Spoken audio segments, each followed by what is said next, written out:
ಈ ಕೆಫೇಸು ಪಬ್ಸ್ಗೆಲ್ಲ ಹೋಗಿ ಬೋರ್ ಆಗೋಗಿತ್ತು. ಇದೊಂಥರ ಚೆನ್ನಾಗಿದೆ ಅಲ್ವಾ? ಬಟ್ ನೀವು ಕಂಫರ್ಟಬಲ್ ಆಗಿದ್ದೀರಾ?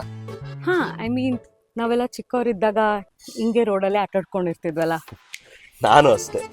ಅಮ್ಮ ಬಂದು 2 ಬಾರಿಸಿ ಮನೆ ಕರ್ಕೊಂಡು ಹೋಗೋವರೆಗೂ ಆ ಕಡೆ ತಿರುಗೂ ನೋಡ್ತಾ ಇರ್ಲಿಲ್ಲ. ಈಗಲೂ ಅಮ್ಮ 2 ಬಾರ್ಸ್ ಕಳ್ಸಿದ್ರ ಹುಡ್ಗಿ ನೋಡು ಅಂತ. ಛೇ, ಹಾಗೇನಿಲ್ಲ. ಲೈಫಲ್ಲಿ ಸೆಟಲ್ ಆಗೋಣ ಅನಿಸ್ತು. ನಿಮ್ಮ ಫೋಟೋ ನೋಡಿದ್ಮೇಲಂತೂ ನೀವು ಟ್ರೆಡಿಷ್ನಲ್ ವೇರಲ್ಲಿ ತುಂಬ ಚೆನ್ನಾಗಿ ಕಾಣಿಸ್ತೀರಾ. ಇದು ಓಕೆನೆ, ಬಟ್ ಲಕ್ಷಣವಾಗಿರೋ ಬಟ್ಟೆ ಹಾಕಿರೋ ಫೋಟೋ ನೋಡಿನೇ ನಾನಂತೂ... ಒಂದು ನಿಮಿಷ, ಇದು ಯಾವ ಟ್ರಿಪ್ದು? ಇದು ಗೋಕರ್ಣಕ್ಕೆ ಹೋಗಿದ್ದೆ 6 months ಹಿಂದೆ, ಸೋಲೋ ಟ್ರಿಪ್ ಅಲ್ಲಿದೆ. ನೀವು ಮದುವೆ ಆದಮೇಲೆ ಎಲ್ಲಿಗೆ ಬೇಕಾದರೂ ಹೋಗಿ, ನಾನೇ ಕರ್ಕೊಂಡು ಹೋಗ್ತೀನಿ. ಒಬ್ಬಳೇ ಹೋಗೋದೇನು ಬೇಡ. ನಂಗೆ ಸೋಲೋ ಟ್ರಿಪ್ ಇಷ್ಟ. ಎಷ್ಟೇ ಆದರೂ ರಿಸ್ಕ್ ಅಲ್ವಾ? ನಿಮ್ಮ ಸೇಫ್ಟಿ ಬಗ್ಗೆ ಯೋಚನೆ ಮಾಡಿನೇ ನಾನೇ ಕರ್ಕೊಂಡು ಹೋಗ್ತೀನಿ ಅಂತ ಹೇಳಿದ್ದು. ಹಂಗ್ ನೋಡಕ್ ಹೋದ್ರೆ ಎಲ್ಲೂ ಸೇಫ್ ಇರಲ್ಲ ಅಲ್ವಾ? Exactly, that's my point.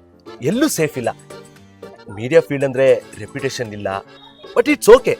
ಮದುವೆ ಆದ್ಮೇಲೆ ಸರ್ಟೆನ್ ಚೇಂಜಸ್ ನ್ಯಾಚುರಲಿ ಬರುತ್ತೆ. ಯಾಕೆ ಚೇಂಜಸ್? ನೋಡಿ, ನಿಮ್ಮ ಲೇಟ್ ನೈಟ್ ಶೂಟ್ಸು, ನಿಮ್ಮ ಟ್ರಾವೆಲಿಂಗ್ ಬಗ್ಗೆ ನಿಮ್ಮ ಮನೆಯವ್ರಿಗೆ ಏನೂ ಹೇಳದೇ ಇರ್ಬೋದು. ಆದರೆ ಮದುವೆ ಆದಮೇಲೆ ನಿಮ್ಮ ಪ್ರಯಾರಿಟೀಸ್ ಚೇಂಜ್ ಆಗುತ್ತೆ. I want to support your dreams in career, but practical ಆಗಿ ಕೂಡ ಯೋಚನೆ ಮಾಡ್ಬೇಕಲ್ವಾ? ನಿಮ್ಗೆ ನಾನು ಮದ್ವೆ ಆದ್ಮೇಲೆ ಕೆಲಸ ಮಾಡೋದು ಇಷ್ಟ ಇಲ್ವಾ? ಚಿಚೆ, ಇಷ್ಟ ಇಲ್ಲ ಅಂತಲ್ಲ, ಸುಮ್ಮನೆ ನೀವ್ಯಾಕೆ ಅಷ್ಟೊಂದು ಕಷ್ಟಪಡಬೇಕು ಅಂತ. ನಾನೆಲ್ಲ ನೋಡ್ಕೋತೀನಿ.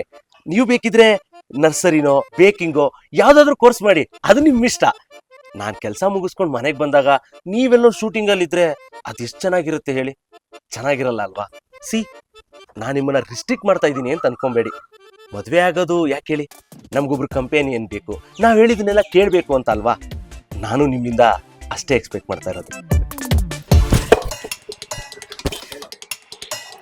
ಹಲೋ ರೋಜಾ ಅವ್ರೆ, ಈಗ ತಾನೇ ಮೋಹನ್ ಅವ್ರನ್ನ ಮೀಟ್ ಮಾಡಕ್ ಬಂದಿದ್ದೆ. ಅವ್ರಿಗೆ ವೈಫ್ ಅಲ್ಲ, ಸಿರಿನೋ ಅಲೆಕ್ಸನೋ ಬೇಕಿತ್ತು ಅನ್ಸುತ್ತೆ. ಅವ್ರು ಹೇಳಿದ್ದೆಲ್ಲ ಕೇಳ್ಕೊಂಡಿರೋದಿಕ್ಕೆ. ನಿಮಗ್ ಮೋಸ್ಟ್ಲಿ ಮಿಸ್ಕಮ್ಯುನಿಕೇಶನ್ ಆಗಿದೆ.